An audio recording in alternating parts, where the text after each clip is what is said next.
Bienvenue à vous tous, c'est Ibrahim Fouillé, votre coach. Dans cette vidéo et surtout dans cette chaîne, c'est la première fois que je vais vous présenter une vidéo auquel je parle le marathon. Donc, avant de rentrer dans les détails, c'est que je vais vous présenter, c'est-à-dire comment viser un objectif sur le marathon. Déjà, toutes les vidéos que je vous ai publiées, c'est des vidéos qu'on parlait de 10 km, semi-marathon et même des trails, de cross et tout ça. Donc avant de souhaiter de participer à un 10 km, déjà, il faut courir plusieurs 10 km et au moins 2 à 3 semi-marathons. Donc vous êtes un coureur aguerri sur les distances plus courtes, le 10 km et les semi-marathons. Allez, maintenant vous décidez de participer peut-être pour votre première fois ou pour votre deuxième ou troisième fois.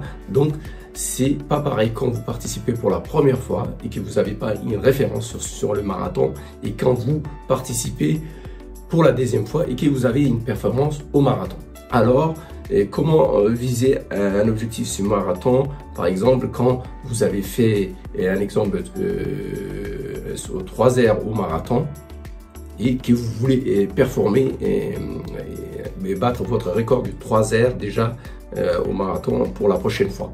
Déjà, il faut savoir le marathon que vous avez couru, si vous avez réalisé 3 heures et que vous avez fait très bien et que sous une bonne condition et sans vraiment des difficultés le 5 derniers kilomètres, les 10 derniers kilomètres, surtout les 5 derniers kilomètres et 37e kilomètre jusqu'à l'arrivée du marathon, sans difficulté. Et ben, c'est que vous allez faire, vous allez chercher à faire une performance mieux, c'est-à-dire faire 2h55, pourquoi pas à 2h50. Ça dépendra le 10 km et les semi-marathons que vous avez fait récemment. Donc ça, c'est un premier exemple. Donc le deuxième cas, c'est un coureur de semi-marathon qui n'a jamais fait une performance au marathon.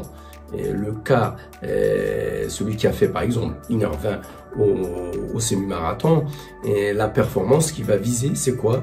Mais la performance qu'il va viser, quand tu fais 1h20 au semi-marathon, il faut multiplier ta performance pour avoir une performance de 2, fois 2,2, c'est-à-dire tu vas viser entre 2h55 à 2h56 au marathon. C'est une estimation que tu vas aller faire.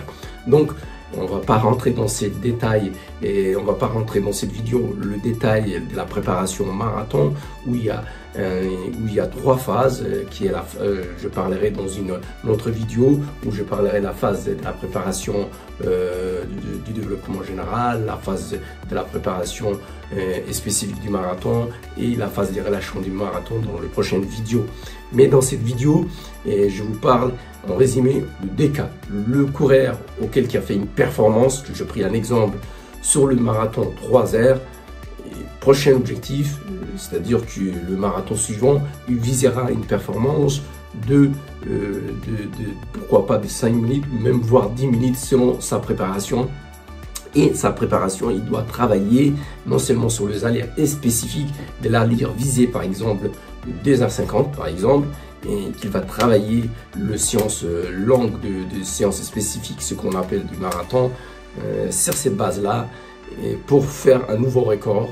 Et il doit également équilibrer avec la fréquence cardiaque maximum qui doit être 80% et à la fin de la séance 85%. Donc il doit travailler sur cette tranche. Il faut retenir ces deux notions essentielles. Travaille la séance spécifique marathon sur l'objectif visé et travailler également en étant en équilibre avec la fréquence cardiaque qui est entre 80% à 85%.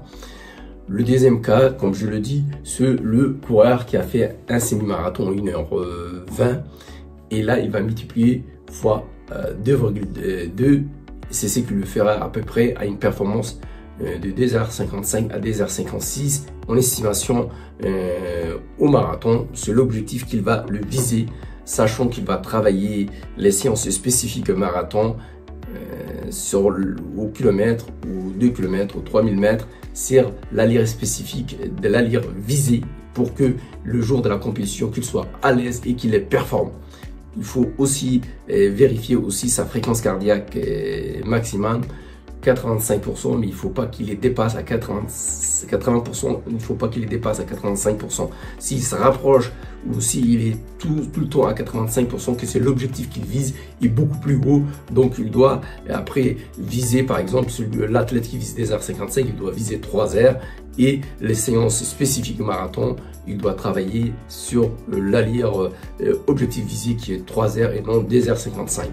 Je vous redonne un rendez-vous dans un prochain vidéo. Si vous avez apprécié à la vidéo, vous mettez un pouce bleu, vous mettez un commentaire, partagez. Et si vous n'êtes pas encore abonné à la chaîne, je vous invite à vous abonner et je vous donne rendez-vous dans une prochaine vidéo qu'on parlera en détail sur le marathon.